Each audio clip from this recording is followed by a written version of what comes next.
I'm here on the tennis court with Slinger. You may have heard of it. The gizmo has raised a lot of money on Kickstarter and Indiegogo, and it's now available for purchase to all. If you're wondering what this is, it's actually a tennis ball launcher. It doesn't look like it, it's very portable. It actually comes across as something in between an oversized tennis bag and a nice looking suitcase. So I'm going to take you through a few of the basics, switch it on and show you how it works.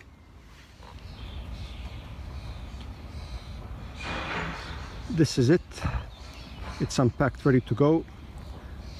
The whole thing weighs about 15 kilograms, so I wouldn't suggest carrying it on your shoulders, but you've got this handlebar that extends outwards and you can use that to pull Slinger along. And there's also a nice set of sturdy wheels down there, which look quite robust. Now you've got a lot of storage space. There's one pocket up here where you can store your rackets, water bottles and whatnot. There's another one on the left hand side and one more on the right hand side. And here you can also find a USB cable that you can use to charge your phone. And there's a little attachment that secures to the handlebars, and you can put your phone there and film yourself practicing. Moving quickly along, this is obviously where the tennis balls go. For optimum performance, Slinger suggests you use 72, although you can fit in 144. I found 72 works really well. It presents a nice balance between playing time and trying to gather all the balls up. Underneath is a little oscillator unit which pulls the tennis balls down. They go this way and this is where they come out. The battery sits behind this panel.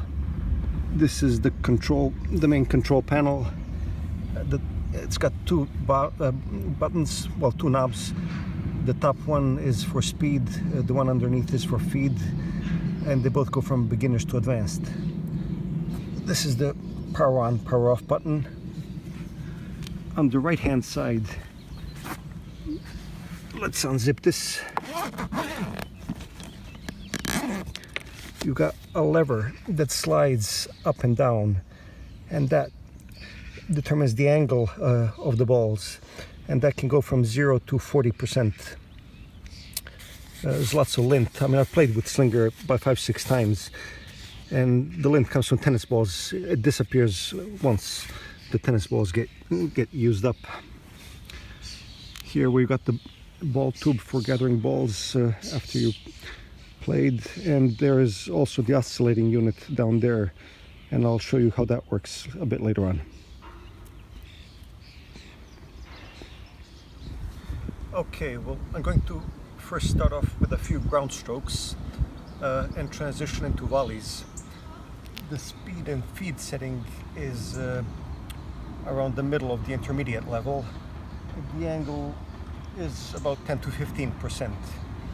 And as you can see, I positioned Slinger just inside the base court. I found that works pretty well. I'll hit a few balls from this angle, and then I'll move the camera to the other end so that you can see it from a different perspective.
somebody needs to practice their volleys. Now a lot has been made of the top spin. I mean, I don't actually find it too bad. I find it comparable to the level of player I come up against. And I play tennis for about 8 to 10 years, maybe once a week. Obviously, it's much better for practicing ground strokes than volleys, because pretty much all you get to practice are dipping volleys, which can be quite difficult. I mean, you do get those types of shots during match play, so they are good to practice. Now I'm going to show you how overheads work. And to do that, I'm going to keep the feed where it is.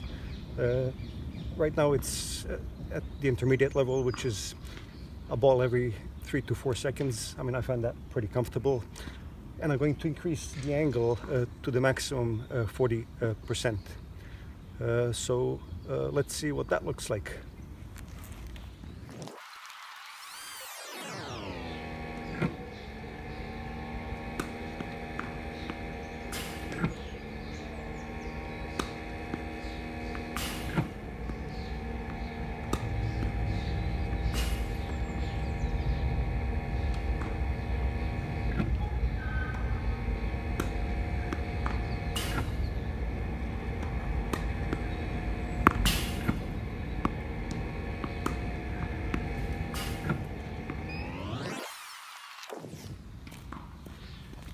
Now those are more challenging than they look, precisely because of the topspin I mentioned. Also worth mentioning is that you do get the occasional ball jam. It doesn't happen too often, maybe once every, I'd estimate, every 300 tennis balls. And that's pretty comparable to what you get with other tennis ball launchers. Okay, yeah, when that happens, simply switch Slinger off. Take the ball out, turn it back on. It's a 5-second job. Now I'm going to put the oscillating unit in place. I mean, that goes underneath, and what it does is it simply moves Slinger from left to right, and that gives you a bit more workout. It forces you to look after your footwork, to position yourself properly. And I know you must be curious. Another thing I'm going to do is I'm going to ramp up the speed to the maximum setting, and that'll show you at how quick the balls can go at the fastest setting. Okay, so let's do that.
Okay, now those balls were pretty difficult to hit. I mean, what makes them so difficult is the bounce, because it pushes you back, and that actually forces you to step into the ball, which is good because that's what you should be doing anyway. I mean, I haven't talked very much about the tennis balls. Slinger comes with Trinity tennis balls, which I find work slightly better than other brands. I mean, what I like to do is throw in some old tennis balls, because that sort of keeps me on my toes. They don't fly out as much, they don't bounce as much, so that forces me to run forward. So it's good to have a mix. For the last part of this review, I'm going to show you what the ball boy mode looks like. And that's simply where Slinger throws you the balls while you're practicing serving. So this is what, here, let's see what that looks like.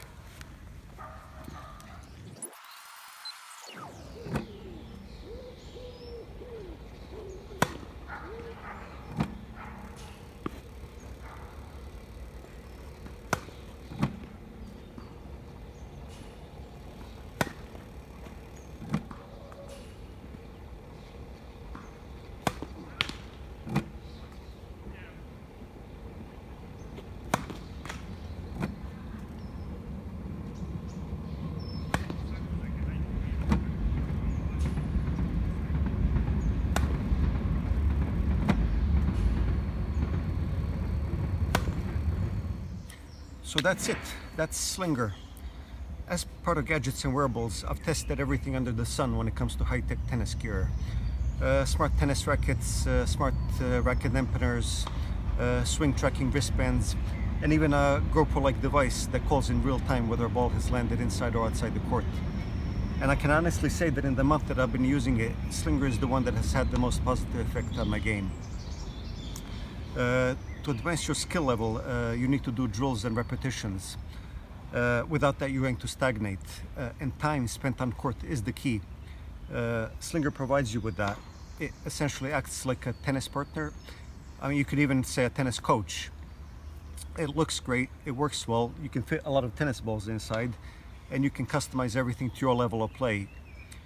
As far as speed and spin of the balls, I think it will suffice most players. I actually found that using the Oscillator makes a big difference because it adds a bit of variety. Is Slinger perfect? No. What is?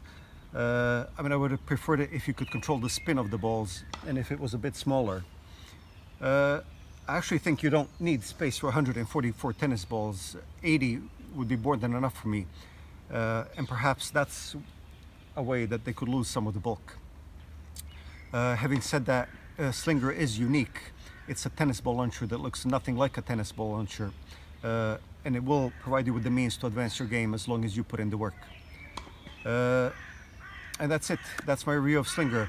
You can check it out at slingerbag.com. And I'll leave you for today with a bit more play footage.